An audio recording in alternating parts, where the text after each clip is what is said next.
There's a moment that happens to almost every horse owner, where your horse quietly decided you weren't worth listening to anymore. You didn't yell, you didn't hit, you didn't do anything dramatic, but something shifted.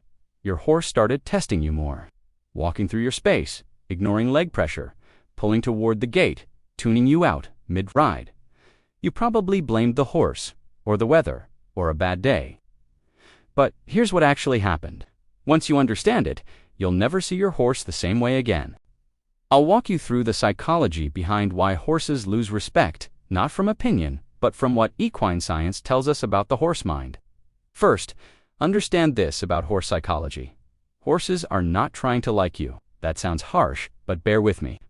This is where most horse-human relationships go wrong from the start. Horses are prey animals. Their survival wiring is built around one question. Is this safe? Not, is this person nice? Not, did they bring carrots? Not even, do I know them? Safe or not safe? When a horse decides something is safe, they relax. They lower their head, breathing slows, attention softens, and they follow.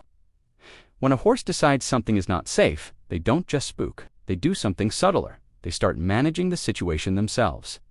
That's what most people miss. When your horse walks into your space, ignores cues, or pushes through pressure, that's not stubbornness. That's your horse saying, I don't trust you to be in charge here, so I'll do it myself. In herd dynamics, this is completely normal behavior. Horses constantly negotiate social hierarchy through small, quiet tests. Who yields to whom? Who moves first? Whose space gets respected? Equine behaviorists call these spatial negotiations.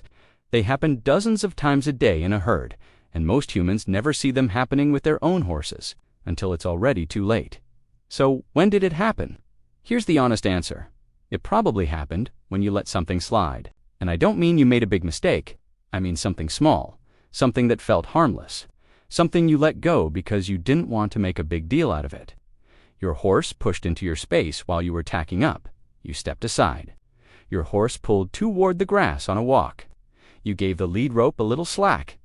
Your horse started moving before you asked. You went with it. Each of those moments, your horse filed it away. This is where equine memory and horse intelligence intersect in a way most people don't expect. Horses have exceptional long-term memory. Studies have confirmed they can remember specific humans and specific interactions for years. But more than that, they remember patterns. Not that one time she let me eat grass, but when I push, she moves. When I pull, there's slack. When I go, she follows.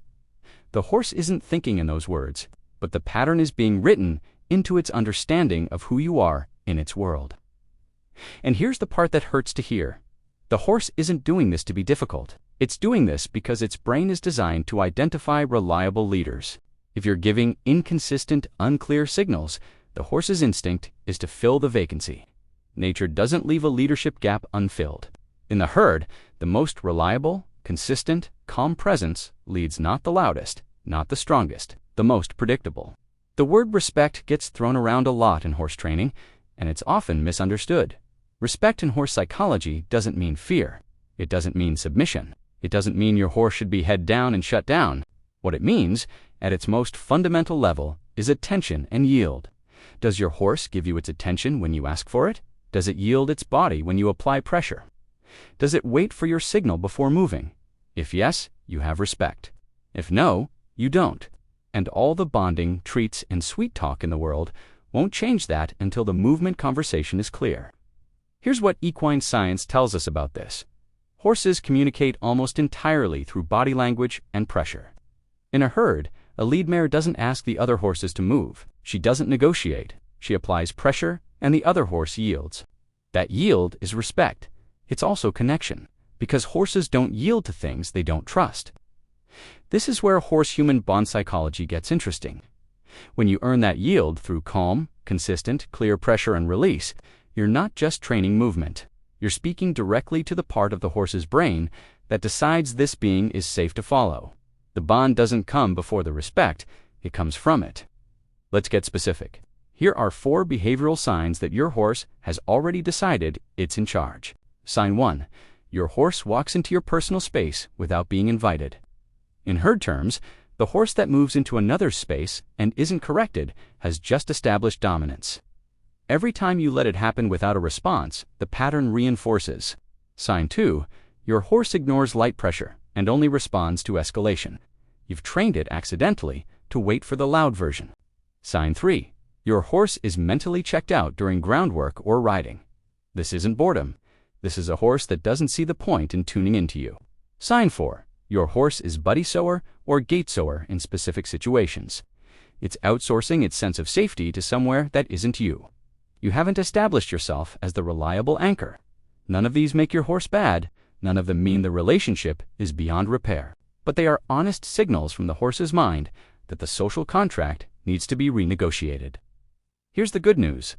Horses live entirely in the present. Unlike humans, they don't hold grudges. They don't have a long narrative about you being an unreliable leader. They have today and today's patterns. That means the path back is shorter than you think, but it requires being honest about what you've been doing. Getting respect back comes down to 3 things: consistency over intensity. Stop trying to have one big dramatic training session that fixes everything. Your horse doesn't learn from intensity, it learns from repetition. Small, clear moments of pressure and release, done consistently, rewrite the pattern faster than a single hard session ever will. Every time you ask for a yield and follow through until you get it, you're making a deposit. Every time you let something slide, you're making a withdrawal. Do more depositing. Start on the ground before you get in the saddle. The relationship your horse has with you on the ground is the relationship it brings under saddle. Groundwork isn't warm-up, it's foundation. And it's the fastest place to rebuild clarity. Read the body language, not the behavior. Most people react to what their horse does. Start paying attention to what it's communicating before it acts. Ears back before the kick. Weight shifting before the spook. Head raising before the bolt. Your horse is giving you constant, honest information about its internal state. The more fluent you become in equine body language, the sooner you can respond, and the more your horse begins to feel heard. A horse that feels heard starts to listen back. That moment when the horse's head drops, when the chewing starts, when the eye softens, and the footfall quiets. That's not just relaxation, that's trust being written in real time. That's the horse saying, "Okay, I believe you." The horse you have right now is giving you honest feedback every single day. The question is whether you're fluent enough to read it, and honest enough to act on what it's telling you. Respect in the horse-human relationship isn't about dominance. It's not about breaking anything down. It's about becoming the kind of presence your horse's instincts are designed to trust. Consistent, gone clear. Do that on the ground. In the saddle, every single session, and your horse won't just tolerate you. It will choose you. If this changed how you see your horse, subscribe, because next week we're going into the science of equine emotion. Whether horses actually feel what you think they feel, and what the research says, I'll see you there.